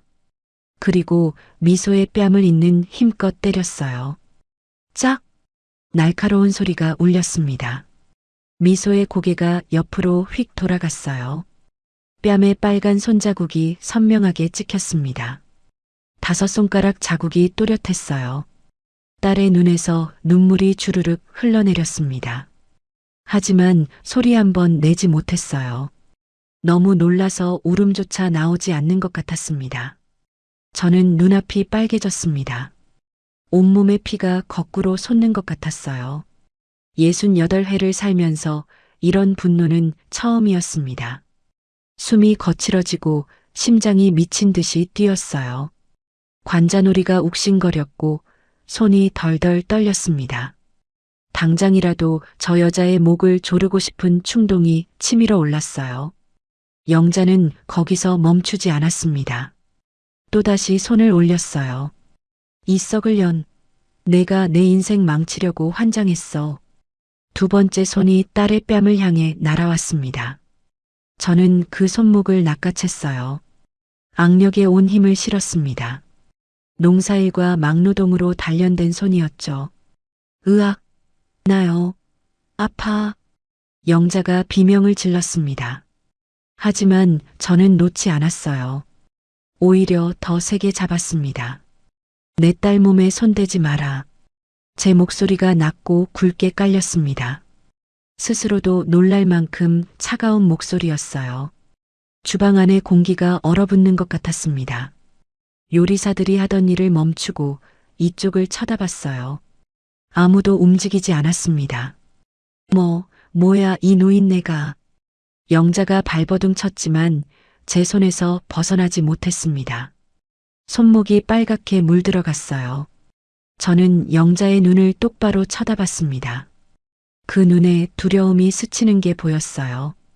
아까까지 저를 개무시하던 그 눈에 공포가 어렸습니다. 저는 주머니에서 휴대전화를 꺼냈습니다. 한 손으로 영자를 잡은 채 다른 손으로 김 실장에게 전화를 걸었어요. 신호가 한 번 울리자마자 연결됐습니다. 회장님, 도착하셨습니까? 지금 들어와. 당장. 짧게 말하고 전화를 끊었습니다. 영자가 눈을 동그랗게 떴어요. 회장님? 지금 누구한테 전화한 거예요? 영자의 목소리가 떨렸습니다. 아까의 기세는 온데간데 없었어요. 저는 대답하지 않았습니다. 그냥 영자의 손목을 놓아주고 한 발짝 물러섰어요. 딸을 끌어안고 등을 토닥였습니다. 미소의 등이 떨리고 있었어요. 미소야, 이제 다 끝났어. 아빠가 왔으니까. 이제 괜찮아. 딸이 제 품에서 흐느꼈습니다. 3년간 참아왔던 서러움이 터져 나오는 것 같았어요. 저는 차갑게 식어가는 눈으로 주방 문을 바라봤습니다. 곧 김 실장이 올 겁니다. 그리고 이 모든 것이 뒤집어지겠죠. 영자는 아직 모르고 있었습니다. 자기가 그토록 만나고 싶어 하던 회장이 바로 눈앞에 있다는 것을요. 곧 알게 될 겁니다. 아주 뼈저리게요. 두고 보세요. 영자가 손목을 부여잡고 비명을 질렀습니다. 제가 잡았던 자리가 빨갛게 부어올라 있었어요. 손목에 제 손가락 자국이 선명하게 찍혀 있었습니다. 하지만 저는 전혀 미안하지 않았어요. 내 딸을 때린 손이었으니까요. 그 정도는 당해도 싸다고 생각했습니다. 이 노인네가 미쳤어. 사람 팔 분질러. 경찰 불러. 당장 경찰 불러. 영자가 악을 썼습니다. 목에 힘줄이 불끈 튀어나왔어요. 매니저가 허둥지둥 휴대전화를 꺼냈습니다. 손이 떨려서 제대로 번호를 누르지 못하는 것 같았어요. 저는 태연하게 서 있었습니다. 경찰이 오면 오히려 좋았어요. 누가 누구를 먼저 때렸는지 밝혀지면 되니까요. 경찰 부르세요. 누가 누구를 폭행했는지 따져봅시다. 제 목소리가 차가웠습니다. 영자가 움찔했어요. 먼저 딸을 때린 건 자기였으니까요. 주방에 있던 직원들이 다 봤습니다. 영자의 눈이 흔들렸어요. 뭐야? 내가 언제 때렸어? 난 안 때렸어. 뻔뻔한 거짓말이었습니다.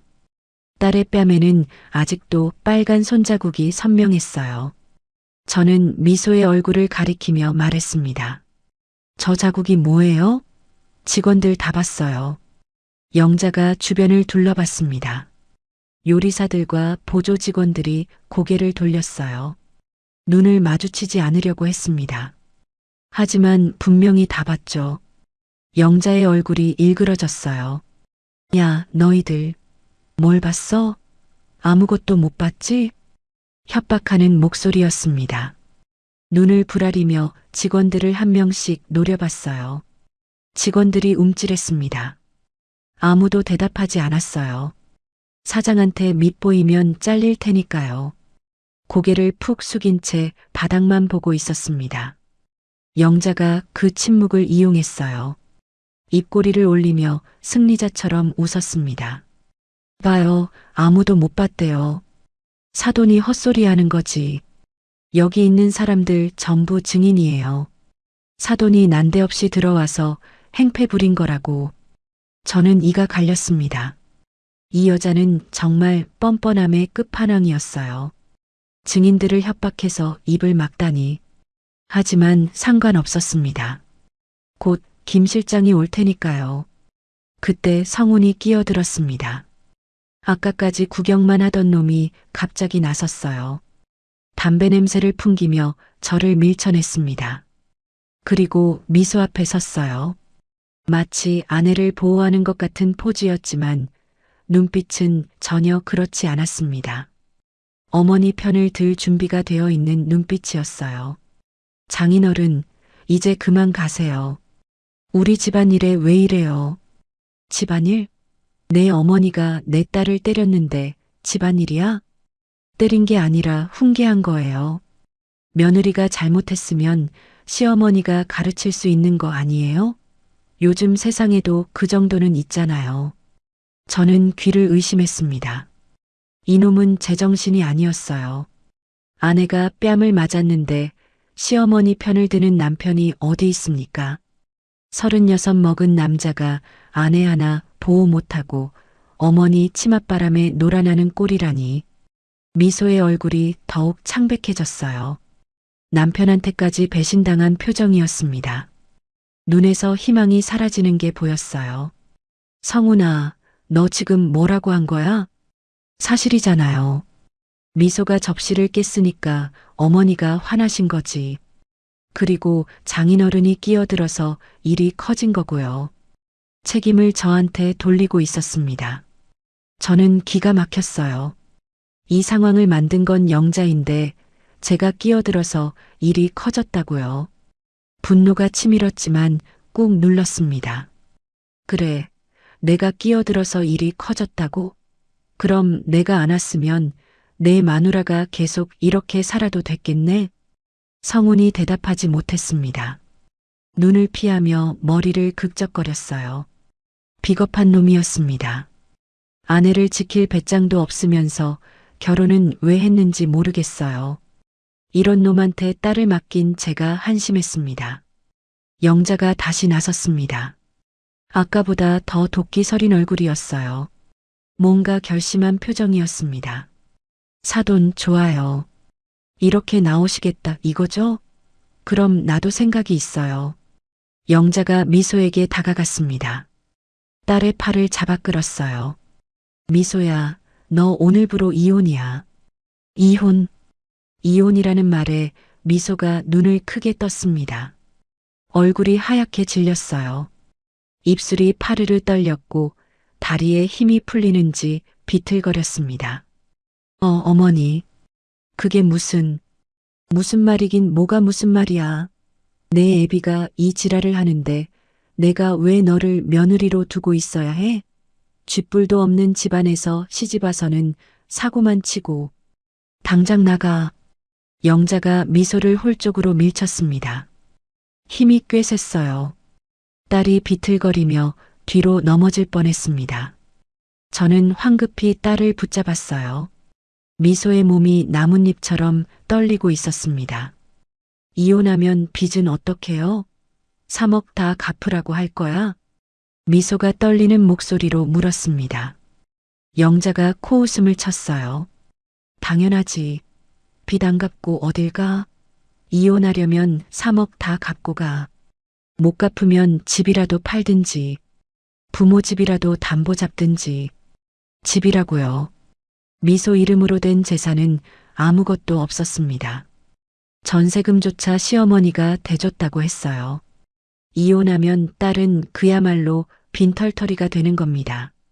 거리로 나앉아야 할 판이었죠. 영자는 그걸 노리고 있었어요. 딸을 빚으로 묶어두고 평생 부려먹을 속셈이었습니다. 그러니까 얌전히 있어. 알았지? 내 애비 치우고 다시 일해. 접시값 500만 원도 내 빚에 추가야. 이제 3억 500만 원이다. 2년간 무보수 노동의 3억 빚, 거기에 500만 원까지. 딸을 완전히 노예로 만들 작정이었습니다. 저는 주먹을 부들부들 떨었어요. 손톱이 손바닥에 파고들어 피가 날 것 같았습니다. 이 악랄한 여자를 어떻게 해야 할지 모르겠더군요. 어머니, 제발이요. 저 열심히 할게요. 이혼만은. 미소가 영자에게 매달렸습니다. 무릎까지 꿇을 것 같은 기세였어요. 눈물이 볼을 타고 흘러내렸습니다. 코가 빨갛게 부어올랐고 눈두덩도 퉁퉁 부었어요. 딸이 이 악독한 시어머니에게 빌고 있었습니다. 세상에서 가장 싫어하는 사람에게 목숨처럼 매달리는 모습이었어요. 가슴이 찢어지는 것 같았습니다.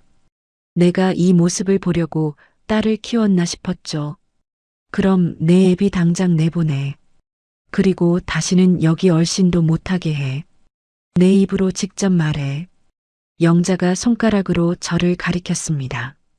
명령하는 투였어요. 미소가 저를 돌아봤습니다. 눈에 눈물이 그렁그렁했어요.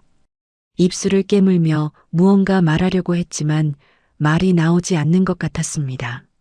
아빠, 미안해. 아빠 가줘야 할 것 같아. 제발. 딸의 그 말이 비수처럼 가슴에 박혔습니다. 내 딸이 나를 내쫓고 있었어요. 시어머니 눈치를 보느라 친아버지를 내쫓는 신세가 된 겁니다. 세상에 이런 서러운 일이 또 있을까요? 눈시울이 뜨거워졌어요. 미소야. 아빠, 제발. 나 여기서 쫓겨나면 진짜 갈 데가 없어. 빚 때문에 아무 데도 못 가. 딸의 목소리가 애절했습니다. 3억이라는 빚이 딸의 목을 죄고 있었어요. 저는 당장이라도 소리치고 싶었습니다. 3억이 뭐냐고, 아빠한테는 그 100배도 넘는 돈이 있다고. 하지만 입이 떨어지지 않았어요. 그때 홀 쪽에서 소란이 들렸습니다. 웅성거리는 소리와 함께 발소리가 가까워졌어요. 누군가 회장님 오신다고 외치는 소리도 들렸습니다. 영자의 얼굴이 환해졌어요. 어머, 회장님 오셨나 보다. 드디어. 영자가 부산하게 머리를 만지며 홀 쪽으로 향했습니다. 아까까지 살기등등하던 얼굴이 순식간에 만면에 미소를 띄었어요. 정말 180도 달라지는 모습이었죠. 역겨웠습니다. 저는 딸의 손을 꼭 잡았습니다. 차갑고 떨리는 손이었어요. 하지만 이제 곧 모든 게 뒤집어질 겁니다. 김 실장이 들어오는 순간 영자는 자기가 그토록 기다리던 회장이 누구인지 알게 되겠죠. 그 얼굴이 어떻게 변할지 벌써부터 눈에 선했습니다. 주방 문이 열렸습니다. 찬바람이 훅 불어왔어요. 검은 양복을 빳빳하게 차려입은 김 실장이 들어왔습니다. 백발이 단정하게 빗어 넘겨져 있었고 눈빛은 날카로웠어요. 그 뒤로 검은 양복을 입은 경호원 2명이 따라왔습니다. 덩치가 산만했죠. 주방 안의 공기가 순식간에 바뀌었어요. 김 실장이 저를 보더니 깊이 허리를 숙였습니다. 90도 가까이 숙이는 정중한 인사였어요. 회장님 부르셨습니까? 그 한마디에 홀이 순간 조용해졌습니다. 요리사들이 하던 일을 멈췄고 직원들이 눈을 동그랗게 떴어요. 모든 시선이 저에게로 쏠렸습니다. 영자의 얼굴이 굳어졌어요. 눈이 휘둥그레졌고 입이 반쯤 벌어졌습니다. 뭔가 잘못됐다는 걸 직감한 표정이었죠. 당연하죠. 회장님? 영자가 더듬거렸습니다. 저를 보고 김 실장을 보고 다시 저를 봤어요. 머릿속에서 뭔가 계산하는 것 같았습니다. 하지만 계산이 안 맞는다는 표정이었어요. 그도 그럴 것이 자기가 개 취급하던 촌로가 800억짜리 빌딩 주인이라니 믿기지 않겠죠. 저는 천천히 영자를 향해 돌아섰습니다. 그리고 평생 처음으로 차갑게 웃었어요. 입꼬리만 올라가는 웃음이었습니다. 왜요, 사돈? 회장 얼굴이 궁금하셨잖아요. 여기 있습니다. 이 꼴로 찾아온 시골 촌로가 바로 그 회장이에요. 영자의 얼굴에서 핏기가 싹 빠졌습니다. 입술이 파르르 떨렸어요. 아까까지 그렇게 기세등등하던 사람이 맞나 싶을 정도로 쪼그라들었습니다. 무릎이 후들거리는지 뒤에 있는 조리대를 붙잡았어요. 저는 딸을 끌어안았습니다. 그리고 영자를 똑바로 쳐다보며 말했어요. 사돈, 이제 우리 제대로 얘기 좀 해봅시다. 아주 제대로요. 각오하세요, 사돈. 주방 안이 얼어붙었습니다. 아무도 움직이지 않았어요. 숨소리조차 들리지 않았습니다. 프라이팬에서 지글거리던 소리마저 멈춘 것 같았어요. 모든 시선이 저와 김 실장 사이를 오갔습니다. 방금 무슨 일이 일어난 건지 이해하려는 눈빛들이었죠. 영자의 얼굴이 볼만했습니다. 눈이 휘둥그레져서 거의 튀어나올 것 같았어요. 입이 반쯤 벌어진 채 닫히지 않았습니다. 광대뼈가 실룩거렸고 턱이 덜덜 떨렸어요. 방금 전까지 저를 개 취급하던 그 얼굴이 완전히 일그러져 있었죠. 믿을 수 없다는 표정이었습니다. 사돈이 회장님이라고요? 영자가 더듬거렸습니다. 목소리가 갈라졌어요. 저는 대답하지 않았습니다. 그냥 차갑게 바라보기만 했어요. 김 실장이 제 옆에 서서 서류 가방을 열었습니다. 네, 맞습니다. 이분이 오늘 이 건물을 800억에 매입하신 장동철 회장님이십니다. 800억이라는 말에 영자의 무릎이 꺾이는 게 보였습니다. 뒤에 있던 조리대를 붙잡고 간신히 버텼어요. 얼굴이 하얗다 못해 파랗게 질렸습니다. 800억? 네. 오늘 오전에 계약이 완료됐습니다. 김 실장이 담담하게 말했습니다. 영자가 휘청거렸어요. 옆에 있던 성훈이 어머니를 부축했습니다. 성훈도 마찬가지였어요. 얼굴이 백지장처럼 하얘졌고 입술이 파르르 떨렸습니다. 저는 천천히 영자에게 다가갔습니다. 한 걸음 한 걸음. 제가 다가갈수록 영자가 뒤로 물러섰어요. 아까까지 저를 밀쳐내던 그 기세는 온데간데 없었습니다. 사돈. 영자가 입을 열려고 했습니다. 하지만 저는 손을 들어 말을 끊었어요. 아까 뭐라고 하셨죠? 쥐뿔도 없는 집안이라고 했나요? 영자의 얼굴이 일그러졌습니다. 자기가 한 말이 부메랑처럼 돌아온 거였죠. 그건 내 딸 몸값으로도 못 갚는다고도 했고요. 차비나 드릴 테니까 가시라면서 돈을 바닥에 던지셨죠? 제가 한마디 할 때마다 영자의 얼굴이 점점 더 구겨졌습니다. 아까 자기가 저지른 일들이 떠오르는 모양이었어요. 이마에 식은 땀이 송골송골 맺혔습니다. 사돈, 그게 아니라. 그리고 내 딸을 때렸어요. 내 눈앞에서. 저는 미소의 뺨을 가리켰습니다. 아직도 빨간 손자국이 선명했어요. 영자가 그 자국을 보더니 눈을 질끈 감았습니다. 그건 제가 너무 흥분해서. 죄송합니다, 사돈. 아니, 회장님. 영자가 갑자기 허리를 굽혔습니다. 아까까지 저를 노인네라고 부르던 사람이 90도로 절을 했어요. 허리가 직각으로 꺾였습니다. 태도가 180도 바뀌었어요. 명품 구두를 신은 발이 후들후들 떨리고 있었습니다. 돈 앞에서 이렇게까지 비굴해질 수 있다니 역겨웠어요. 인간의 가장 추한 모습을 보는 것 같았습니다. 회장님, 정말 죄송합니다. 제가 눈이 있어도 보지 못했어요. 용서해 주세요. 제가 미쳤었어요. 영자가 연신 고개를 조아렸습니다. 하지만 저는 표정 하나 바꾸지 않았어요. 이 여자의 사과는 진심이 아니었습니다. 그냥 건물주한테 잘 보이려는 거짓 사과였죠. 사과는 나한테 할 게 아니라 내 딸한테 해야죠. 저는 미소를 가리켰습니다. 딸이 아직도 멍하니 서 있었어요. 무슨 상황인지 제대로 파악하지 못하는 표정이었습니다. 미소야. 영자가 미소에게 다가가려고 했습니다. 하지만 저는 딸 앞을 가로막았어요. 가까이 오지 마세요. 차가운 목소리에 영자가 멈칫했습니다. 저는 영자를 똑바로 쳐다보며 말했어요. 사돈, 아니 이사장. 내 딸이 2년간 여기서 어떤 대우를 받았는지 나 다 알아요. 영자의 눈이 흔들렸습니다. 3억 빚을 빌미로 무보수 노동을 시켰죠. 하루 14시간씩 쉬는 날도 없이. 그것도 모자라서 며느리를 하수구 앞에서 설거지시키고 오늘은 뺨까지 때렸어요. 제가 말할 때마다 영자의 어깨가 움츠러들었습니다. 주변 직원들이 수군거리기 시작했어요. 다들 충격받은 표정이었습니다. 사장님이 며느리한테 저런 짓을 했다니 하는 눈빛들이었죠. 이게 사람이 할 짓입니까? 저는 목소리를 높였습니다. 영자가 고개를 푹 숙였어요.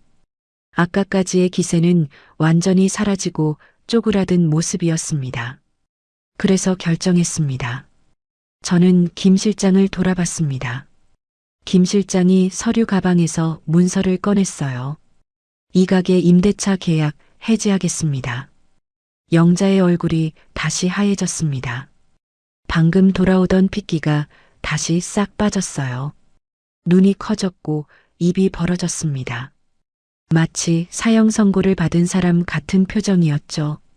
다리가 후들거렸습니다. 해지요? 그게 무슨... 네. 건물주 권한으로 계약 해지 통보합니다.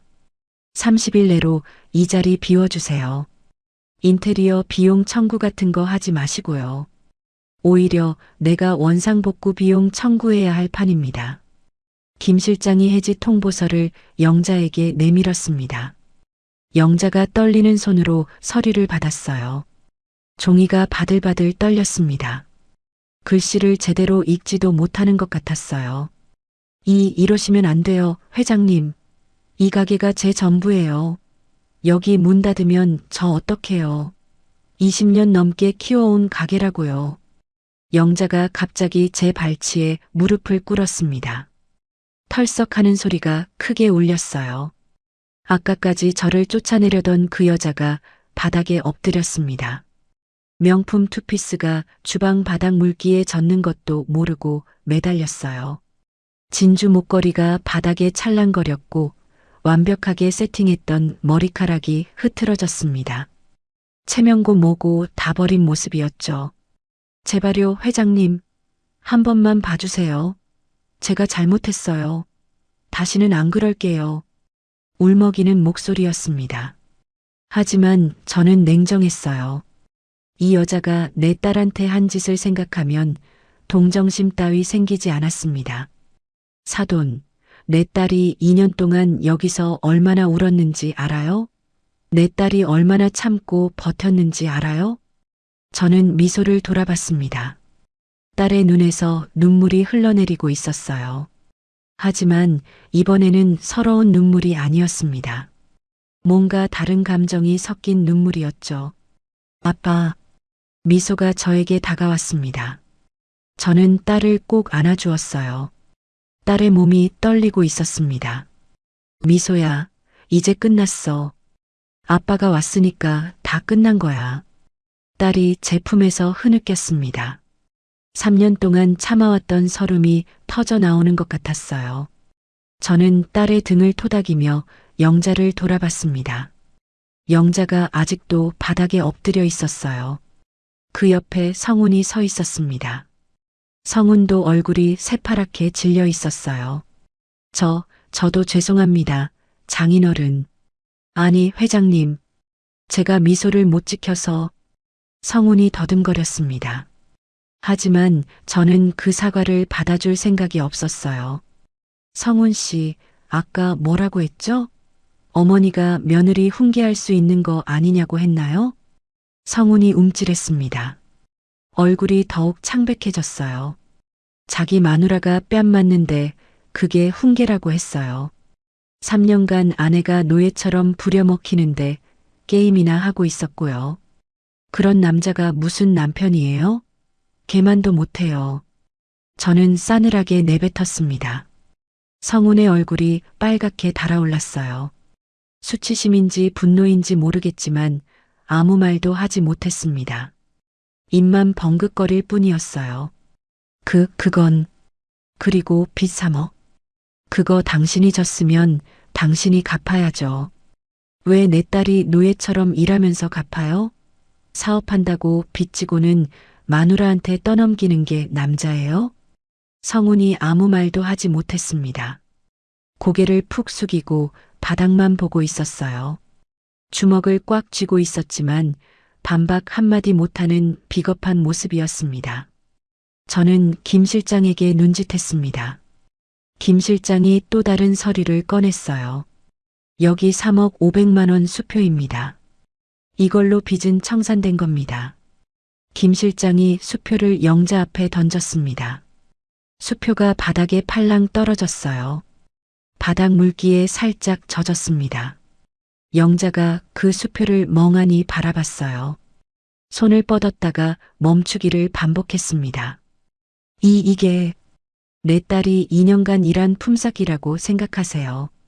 최저시급으로 계산해도 이 정도는 받아야 해요. 더 이상 내 딸한테 빚핑계로 뭐라 할 자격 없어요. 이제 미소는 자유예요. 저는 차갑게 말했습니다. 영자가 떨리는 손으로 수표를 집어들었어요. 3억 500만 원. 자기가 그토록 내 딸의 목을 죄던 그 빚이 한 장의 종이로 사라지는 순간이었습니다. 그리고 딸의 손을 잡았어요. 미소야, 가자. 이 지옥 같은 곳에서 나가자. 딸이 고개를 끄덕였습니다. 저는 딸을 데리고 주방을 나섰어요. 뒤에서 영자의 울음소리가 들렸지만 돌아보지 않았습니다. 홀을 지나갈 때 손님들이 수군거렸어요. 아까 저를 노숙자라고 비웃던 그 사람들이었습니다. 휴대전화로 저를 찍으려던 그 남자도 있었어요. 지금은 누구도 저를 비웃지 않았습니다. 오히려 경외심 어린 눈으로 바라보고 있었어요. 세상이 달라 보이는 순간이었습니다. 저는 딸의 손을 꼭 잡고 가게를 나섰습니다. 바깥 공기가 시원했어요. 오후 햇살이 따스하게 내리쬐었습니다.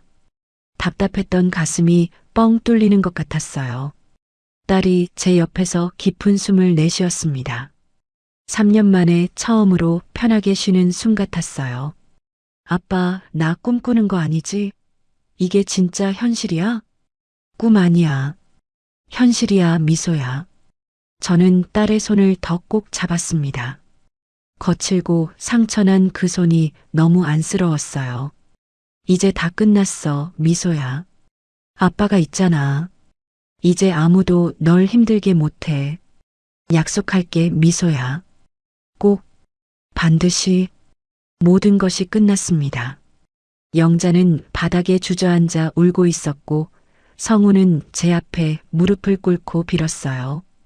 옆에서는 직원들이 멍한 표정으로 이 광경을 지켜보고 있었습니다. 아까까지 자기들을 쥐잡듯 하던 사장이 촌로에게 무릎을 꿇다니 믿기지 않는다는 표정이었죠.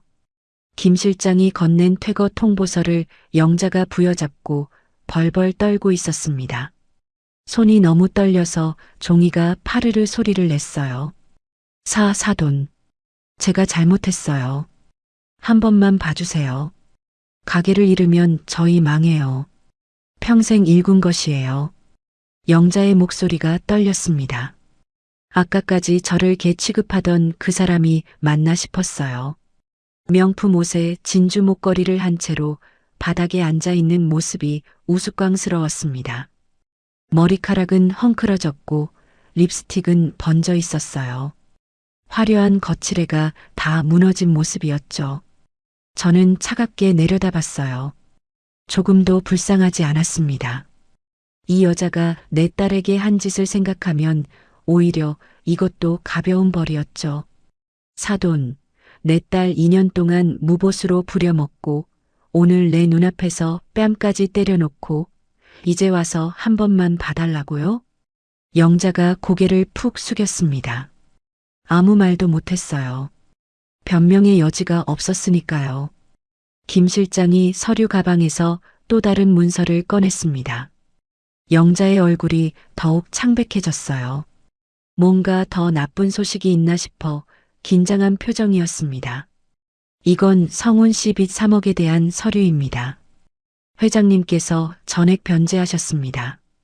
영자의 눈이 휘둥그레졌습니다. 3억을 갚았다고요.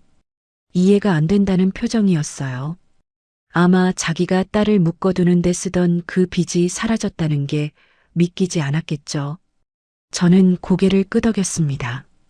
내 딸이 2년간 일한 품삯이라고 생각하세요. 하루 14시간씩 쉬는 날 없이 일했으니까. 그 정도면 3억은 되겠죠. 오히려 적다고 생각해요.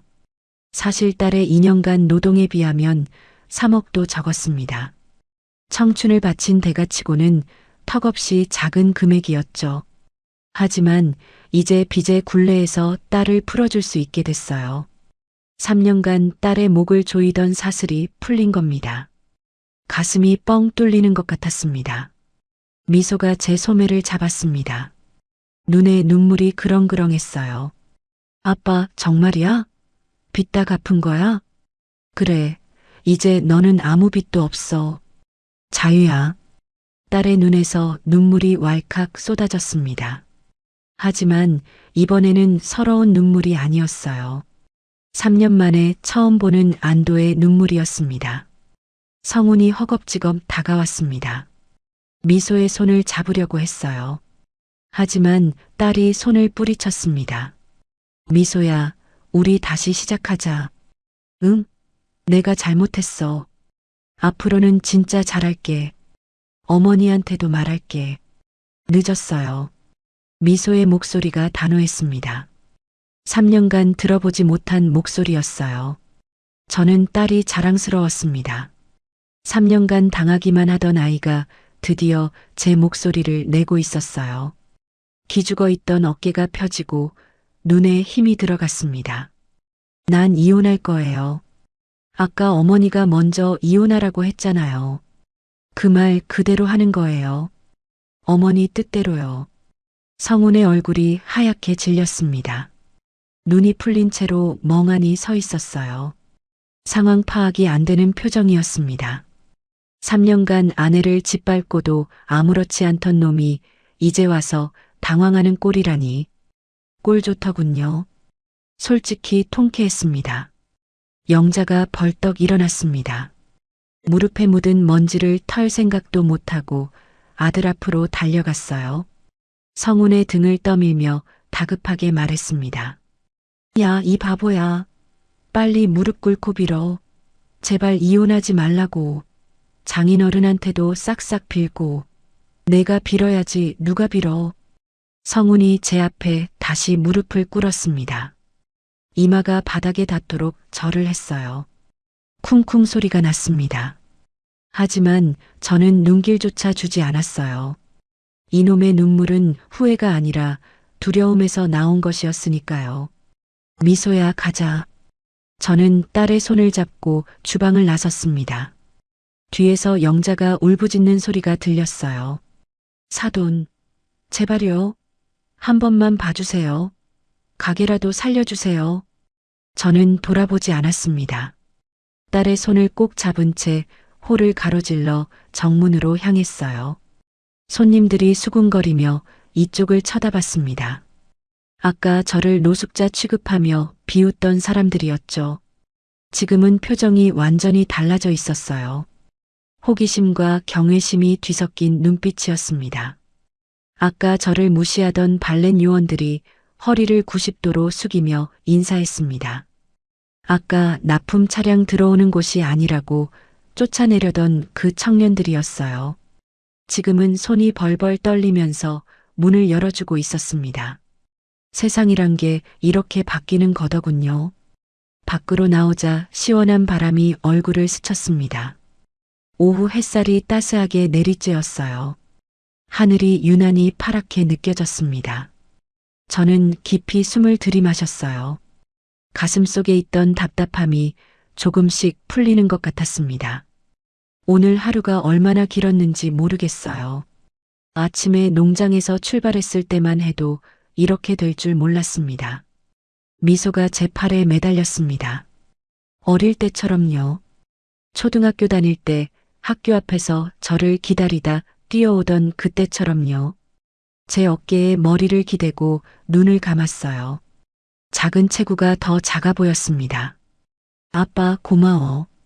정말 고마워. 뭐가 고마워? 아빠가 더 일찍 와야 했는데. 3년 동안 혼자 두고 미안해. 아니야. 아빠가 와줘서 다행이야. 진짜 다행이야. 오늘 아빠 안 왔으면 나 어떻게 됐을지 몰라. 딸의 목소리가 떨렸습니다. 저는 딸의 어깨를 감싸 안았어요. 마른 어깨가 손에 잡혔습니다. 뼈가 만져질 정도로 야윈 어깨였어요. 3년 동안 얼마나 고생했으면 이렇게 야윌까요? 결혼 전에는 통통했던 아이가 이렇게 됐습니다. 가슴이 먹먹했어요.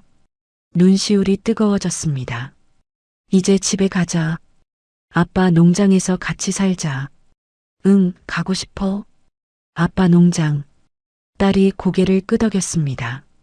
눈물이 볼을 타고 흘러내렸지만 입가에는 미소가 번졌어요. 3년 만에 보는 진짜 미소였습니다. 주차장에 세워둔 낡은 트럭이 보였습니다.